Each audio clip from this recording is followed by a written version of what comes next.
David Jacoby. We are Jalen Jacoby. Jalen, what is it that we do, though? We give the people what they want. The Queen, Maria Taylor, joins us later, and the Jazz get a much-needed win in Utah. But Jalen Rose, you know we're starting the show in Madison Square Garden, where the Hawks and the Knicks had game 2. It looked bad at first, and then that man, Julius Randle, turned the whole series around. Jalen, what do you think of the Knicks' big win? Got a color TV so I can see the Knicks play basketball. And we questioning who run the city. That was in the message. The first nationally rap song that made mainstream happen for rap music. And for the Knicks, it wasn't poetic like a rap verse. It was physical. Defense is the calling card that they used in order to win game 2. In particular, Julius Randle. How about when he was guarding someone, they were 0 for 15 being guarded by Julius Randle. Normally when you struggle offensively and you had the kind of numbers that he had all season, you come back and you try to shoot yourself out of the slump.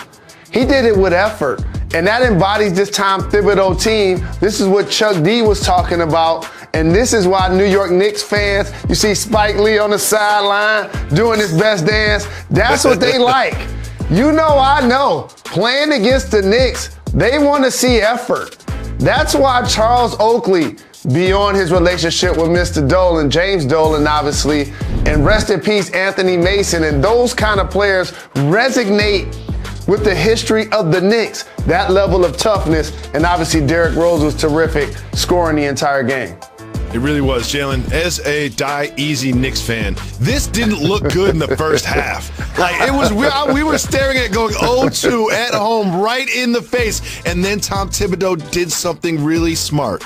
He said, you know what I'm going to do? I'm going to put Derrick Rose in there because I know what I'm going to get from him. I'm going to put Taj Gibson because I know what I'm going to get from him. And because when that man, Ice Trae, gets in the game and he starts scoring, it gets really scary. He is a terrifying person to root against because he can shoot from anywhere, he can play make for others, and he can get to the rack. But it was Derrick Rose and Taj Gibson just with that veteran presence, that postseason experience, the familiarity with Tom Thibodeau that really ignited this team. And someone rebooted Julius Randle in the third quarter. Someone turned him off and turned him back on again, and the old Julius Randle is back. And I'm so excited to see where the rest of this series goes as it heads to Atlanta. What do you think is next with this series?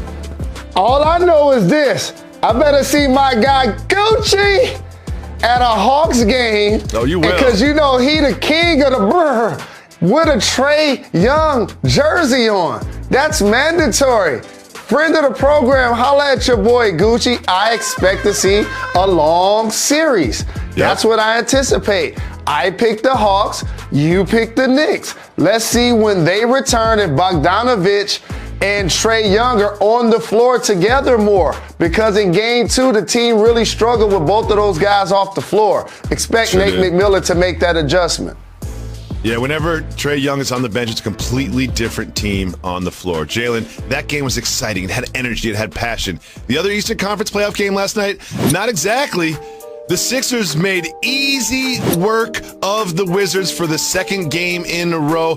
This looks like a series that is leading towards a sweep. However, outside of the action on the floor, at one point, Russell Westbrook got hurt. There you see the injury, and he's walking towards the tunnel, and you know by now, a Philly fan poured popcorn on Russell Westbrook. Here is what Russell had to say about the incident after the game. To be blatantly honest, man, it is getting out of hand, especially for me. Just the amount of disrespect, the amount of just fans just doing whatever they want to do. It's out of pocket, man. Jalen, the update on this is that the fan that threw the popcorn on Westbrook has been banned indefinitely from the Wells Fargo Center and had their season tickets revoked. What do you think about the incident and the ensuing punishment? I think I need a stronger punishment, and I need more ownership. You said banned from the Wells Fargo arena. I think that fan should be banned from all NBA sanctioned events. You said season ticket revoked indefinitely. They should not be able to attend NBA functions in perpetuity. Oh, and by the way, since this is a season ticket holder, They clearly know who it is. And so you know what else I would like them to do? Reveal who he is and acknowledge this person who not only threw the popcorn, but also why he got banned is what the term should be. Now, for this behavior, so many times you heard Kyrie Irving allude to it, getting ready for what may happen in Boston. We've seen incidents time and time again, including involving Russell Westbrook, where he hears names or curse words or racist things being said to him. Now, buying a ticket does not give you the license to throw the bird up at Russell Westbrook. Now, the NBA fan experience is the absolute best in sports. You just saw that fan standing on the court. You see people sitting courtside. That isn't happening at baseball games and at NFL games. This is why the fan experience has elevated the sport, the popularity of the players, whether you talk endorsements or salaries or even social media. The NBA fan experience is outstanding, and I don't want to paint a broad stroke that all fans behave like this. However, when some fan does behave like this, I need to see a stronger punishment. That's what I would like to have happen by the NBA. Because, as you mentioned, NBA fans are so close to the action, and I've been lucky enough to sit courtside at a couple games in my life, there is an unwritten social contract that you sign when you are that close to the action, and that is simply be responsible. Don't be a child. Be mature. It's one thing to boo and jeer the opposing team, but when you get physical, when you pour popcorn on somebody, and you see all these incidents involving Russell Westbrook and fans, every single time it is never, ever, ever Russell Westbrook's fault. These fans are taking it way too far, and one thing I do want to mention is a lot of people are sort of pointing at the Philly aspect of this. This is not a Philadelphia problem. It is that man's problem, whose identity will come out, but it's definitely that man's problem. But Jalen, a question for you. Why do you think all these incidents, it seems like a lot of this happens to Russell Westbrook often? What do you think the targeting of Westbrook is like? Well, he's a polarizing player for a lot of people because he doesn't fit a one-size-fit-all model. He averaged a triple-double for the 4th time, and he's not considered cute and cuddly. He's not smiling all of the time. He's not doing every interview. And Jacoby, I had that happen to me before. Leaving MSG, a fan literally, as you see the red overpass, that doesn't exist or didn't exist at MSG in the late 90s. I had a fan literally throw a towel straight in my face. And so I tried to jump up there and grab the fan and snatch the fan down. And I would not have cared what would have happened once that fan hit the ground. And so it's unfortunate that these instances constantly involve someone that looks like you opposing someone that looks like me while I'm at work. And that's why it's important that we respect one another, and buying a ticket doesn't allow you to disrespect a player.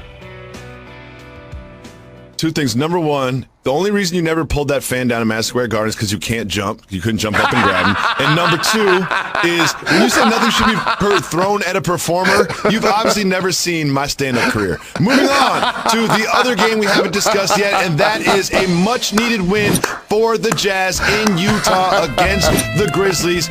Ja Morant did his thing, but it was a team effort from Donovan Mitchell and company to get a much-needed win to even the series at 1-1. What was the key to the Jazz performance? We got the Jazz. Weren't they conducting themselves like an orchestra? They had their conductor back in Donovan Mitchell. And all of a sudden, their offense was firing on all cylinders. Playoff highs and points and made threes and everybody knocking down shots and Mike Conley triple-double getting numbers. Sixth man of the year, Jordan Clarkson continuing to attack, Rudy Gobert scoring the basketball. This is why the Utah Jazz have been the best team in basketball the entire season. Yeah, I mean, this is the formula for a Jazz victory. 7 Jazz players in double figures. Contributions from everybody. The other side of the ball, you have Ja Morant. Ja Morant scored how many points, Jalen Rose?